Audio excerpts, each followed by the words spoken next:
अनि विद्यालयको पैसा कहाँ जान्छ, विद्यालयको हिसाब किताब कहाँको माग्दाखेरि नदिइसकेपछि बाध्यता भयो र हामीले आज पत्रकार सम्मेलन गर्न गयौँ।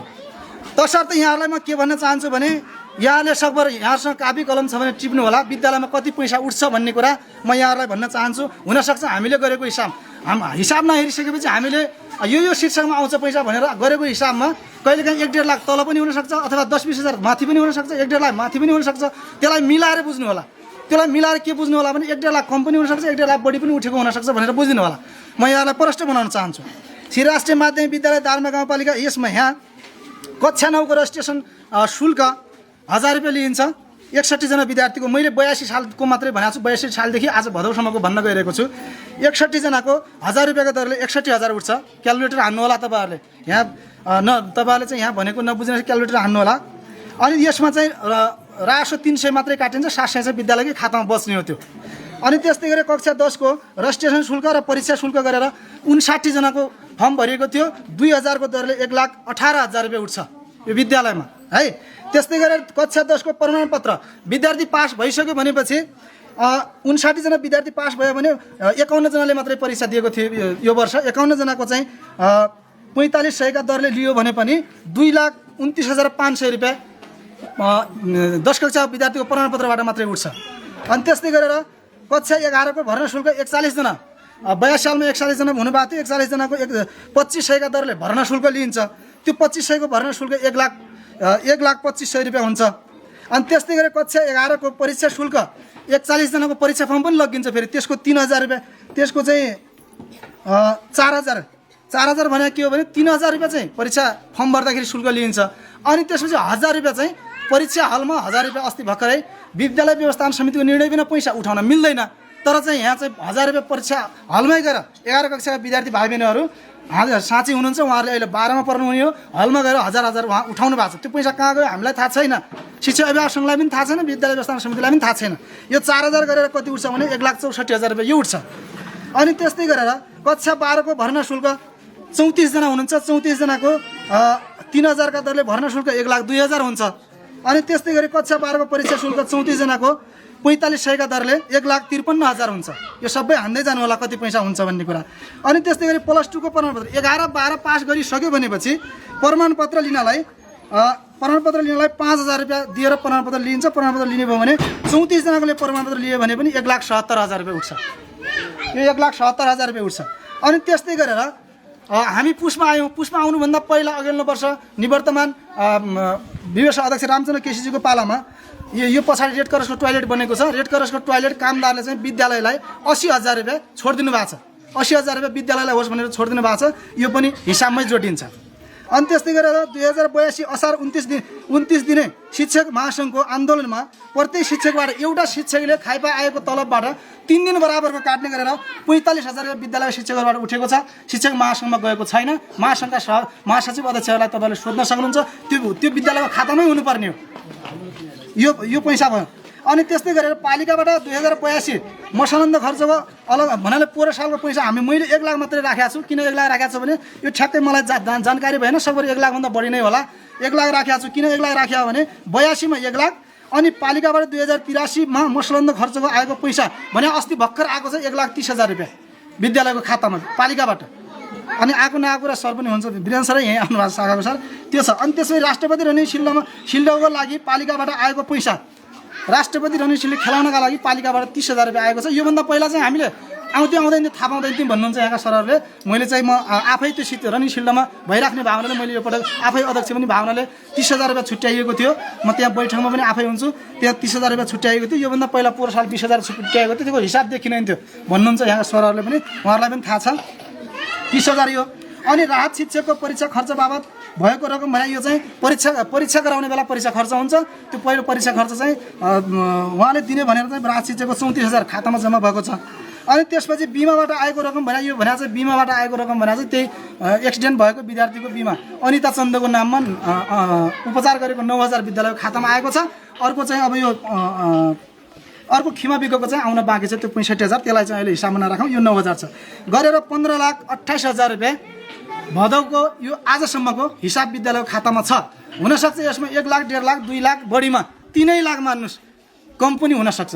अनि अहिले त 1 लाख बढी पनि हुनसक्छ, मान्नुहोस् 12 लाख मान्नुहोस्। अनि यहाँ छ, अनि त्यसपछि यो सबै यति पैसा उठेको छ 15,28,000, थोरै तलमाथि हुनसक्छ, त्यसरी बुझिदिनु होला। अनि विद्यालयमा आएको अनि त्यसपछि मैले अर्को राखेँ, विद्यालयमा आएको 3वटा ल्यापटप रहेछ, 3वटा ल्यापटपको केही देखिन्न, यहाँ कहाँ छ कता छ के छ त्यसको लास्ट केही देखिन्न, देखाउनु पर्ने हो भन्ने हो। अब त्यो चाहिँ पछि हेरौँला। अनि त्यसपछि विद्यालयका सम्पूर्ण विद्यार्थीको आइडी कार्ड बनाउने भनेर 160 का दलले पैसा उठाएको रहेछ। अब ठ्याक्कै 1.5 वर्ष हुन लाग्यो, पुरै एसीका विद्यार्थी नलाएर गइहाल्नु भयो आइडी कार्ड, अब चाहिँ बन्दैछ भन्ने कुरा गर्नुभएको छ, यो भयो। अनि त्यसपछि अर्को निजी स्रोतबाट तलब खाने, यो सबै 15,28,000 पैसा भइसकेपछि अब कहाँ जानुपर्ने हो पैसा भनेपछि निजी स्रोतको तलब खाने शिक्षक एकजना मात्रै हुनुहुन्छ, 15,000 खानुहुन्छ पदम परियार, उहाँको अझै पैसा पाउन 5 लाख जति बाँकी छ। अब 5 लाख जति बाँकी छ भने उहाँले कति वर्षबाट तलब खानु भएन, अब तपाईँहरू हिसाब गर्नुहोस्। अनि त्यसपछि त्यो अरू पैसा कहाँ गयो त्यो तपाईँहरूले हिसाब गर्नु होला।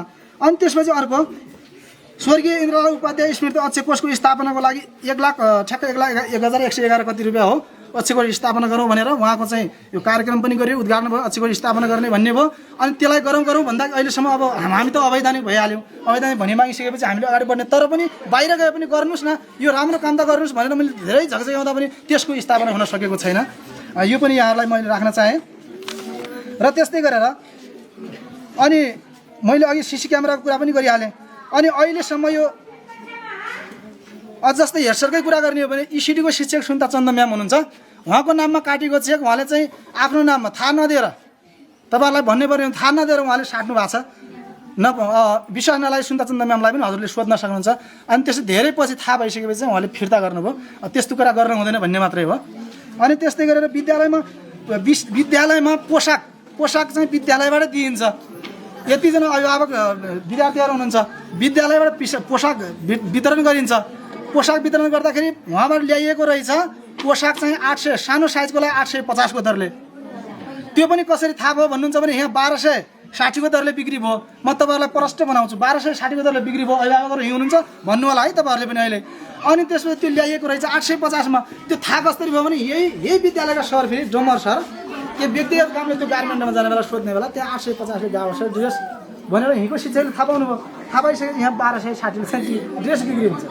व्यावसायिक केन्द्र सुन्नु होला, व्यावसायिक केन्द्र भयो क्या यहाँ। यो नगर्नुहोस् भने हामीले अरू केही भने यो नगर्नुहोस्, सुधारौँ भने। अनि त्यस्तै गरेर सुन्नु होला एकछिन है। अनि त्यस्तै गरेर हामीले राष्ट्रपति रनिङ सिल्डमा हामी आइसकेपछि राष्ट्रपति रनिङ सिल्डमा 46,000 बराबरको सामान एउटै विजय बस्नेतले दिनुभयो। अनि योभन्दा पहिला 1,80,000 रुपियाँ राष्ट्रपति रनिङ सिल्डमा खर्च भएको रहेछ हामी आउनुभन्दा अगाडि। सुन्नु होला एकछिन, सुनेर कुरा गर्नु होला। 1,80,000 रुपियाँ हामी आउनुभन्दा यो अघिल्लो वर्ष खर्च भएको रहेछ रनिङ सिल्डमा। मैले यहाँ मञ्चबाट पनि भनेको थिएँ, म आज पनि भन्छु, रनिङ सिल्डमा अत्यन्त कम खर्चमा रनिङ सिल्ड खेलाउन सकिन्छ। म गर्छु त्यो काम भनेको थिएँ।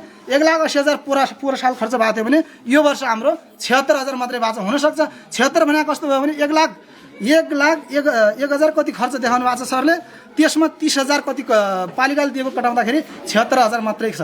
हामीले चाहिँ अरू चाहिँ यो 46,000 स्पोन्सर, अर्को 10,000 मुरु कन्स्ट्रक्सनलाई स्पोन्सर गर्न लगायो, यो सबै गर्न लगाएर हामीले विद्यालयको पैसा 76,000 मात्रै खर्च गरेका छौँ। तर पोहोर साल चाहिँ 1,80,000 खर्च भएको थियो, त्यही घटाउँछु भनेको थियो हामीले, घटायौँ। त्यो भनेको कुरा गरिरहेछ, घटाइरहेछ। अनि त्यस्तै गरेर अर्को कुरा छ विद्यालयको कुरा के गर्नुहुन्छ भने जस्तै आज हाम्रो एकजना मनोज सर हुनुहुन्छ, मैले ठ्याक्क कुरा गर्नै पर्छ। मनोज पोखरेल भन्ने सर हुनुहुन्छ, उहाँ विद्यालयमा परिमा 3-4 दिन आउनुहुन्छ प्राय। अनि उहाँको हाजिर आज घर जानु, उहाँ अस्तिर कति 2 बजे गइहाल्नुभयो घर। शुक्रबार भयो भने उहाँ 1-2 बजेभन्दा बढी बस्नुहुन्न। अनि उहाँको हाजिरी फेरि सधैँ हुन्छ। अनि उहाँ चाहिँ हिजो चाहिँ बिदा भयो, अस्ति परीक्षा थियो, अस्ति पनि आउनु भएन, आज पनि आउनु भएको छैन। अनि उहाँलाई मैले ग्रुपमा चाहिँ राम्रोसँग किन जानुभयो यस्तो टाइममा भनेर लेख्दाखेरि उहाँले अझ छुट्टै खालको के लेख्नु भएको छ, उहाँ आइसकेपछि सल्लाह गरौँला उहाँसँग। अनि त्यो खालको छ। अनि विद्यालयमा अर्को के हुन्छ, विद्यालयमा पढाउन आउने हो, खेल्न आउने होइन।